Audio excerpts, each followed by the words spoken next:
बिस्मिल्लाहिर्रहमानिर्रहीम। अस्सलाम वालेकुम नाज़रीन, आप यूट्यूब चैनल देख रहे हैं। मैं इमरान खान हूँ। इमरान खान साहब के बेटों के हवाले से जो फाइनल खबर आई वो ये आई कि उन्होंने वीज़े अप्लाई किए हुए हैं और उनके ट्रैकिंग आईडीज़ भी आ गए हैं, बल्कि मैंने इसको सोशल मीडिया पे शेयर भी किया था। इमरान खान साहब के दोनों बेटों के ट्रैकिंग आईडीज़ मौजूद हैं जो उन्होंने वीज़े अप्लाई किए हैं पाकिस्तानी एम्बेसी में, और दोनों ट्रैकिंग आईडीज़ एक सलमान का है और एक कासिम का है। लेकिन इसके बावजूद हुकूमत पाकिस्तान की जानिब से दोनों को वीज़े जारी नहीं किए जा रहे।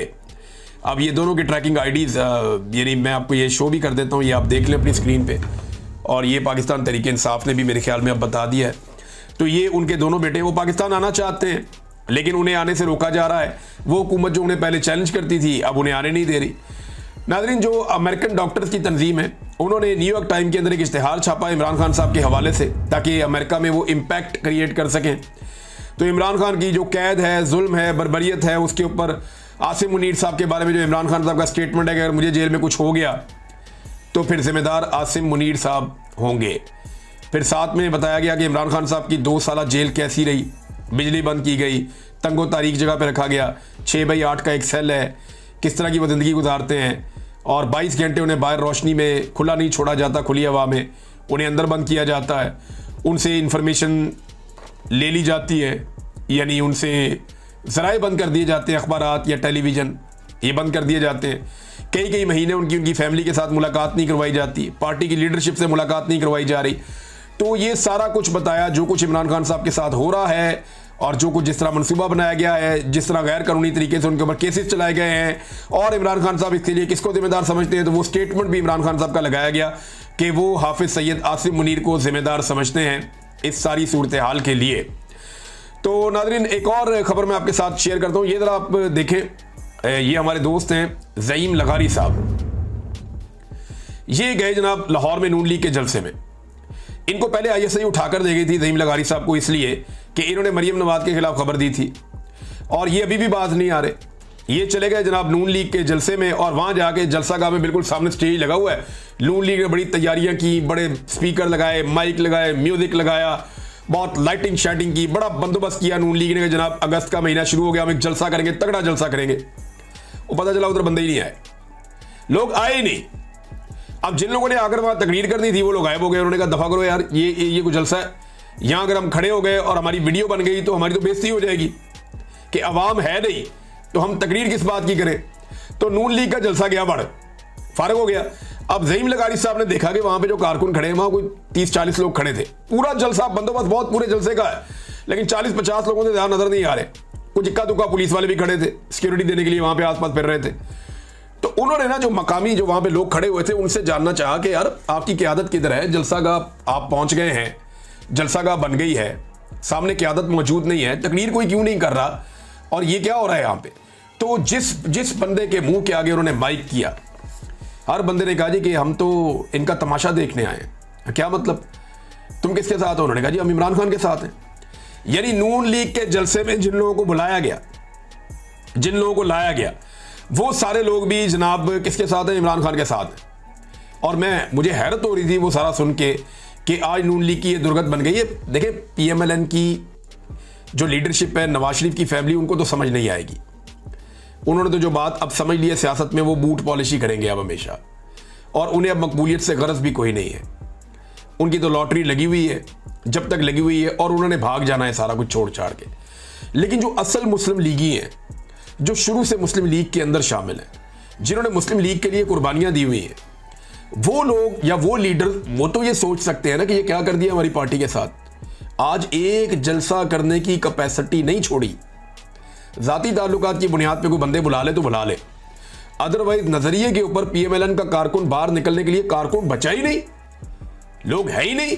आप माइक निकालते हैं, लोग कहते हैं बाहर सड़कों के ऊपर, अक्सर मैंने इंटरव्यू करवाए, लोग कहते हैं जी हम PMLN में थे, अब हमें अच्छे नहीं लगते, हम इमरान खान को सपोर्ट करेंगे क्योंकि वो डट कर खड़ा है पूरे सिस्टम के सामने और पाकिस्तान के लिए बात कर रहा है।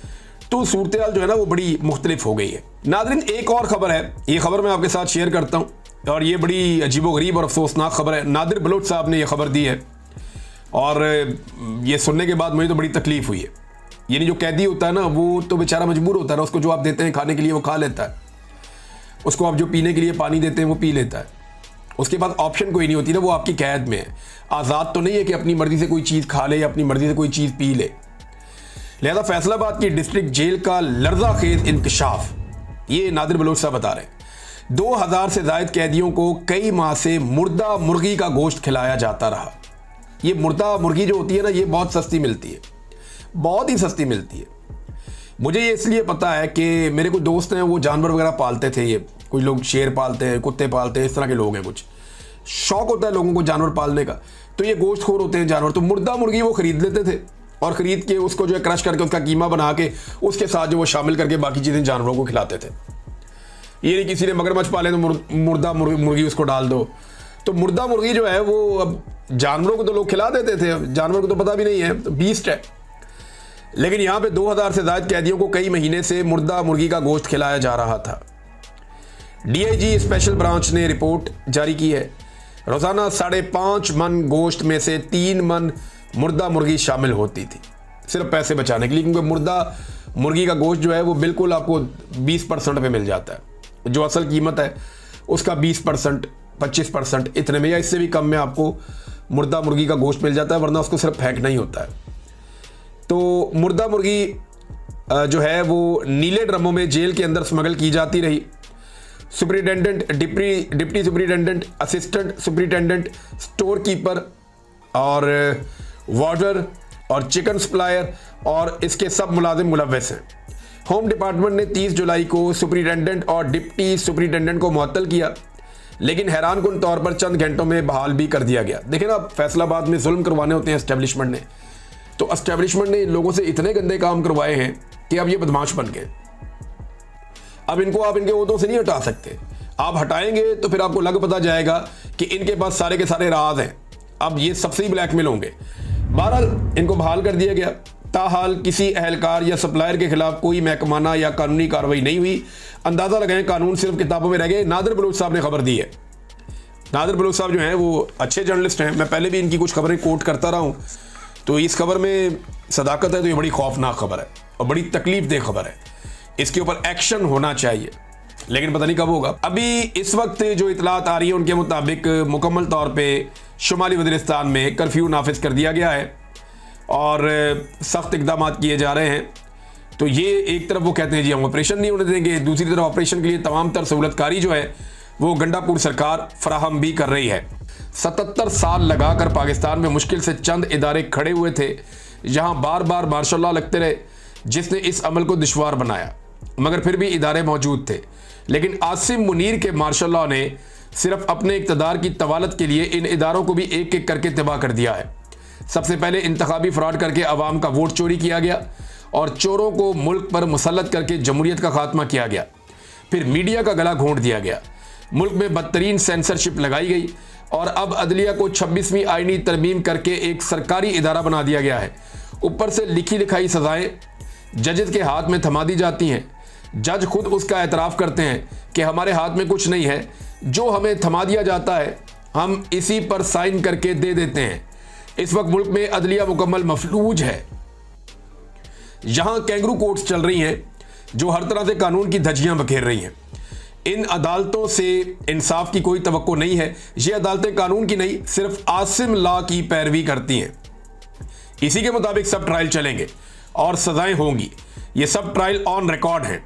आज नहीं तो कल सब पर हकीकत अयां होगी कि किस जज ने इंसाफ की पैरवी के बजाय यजीद वक्त की पैरवी की।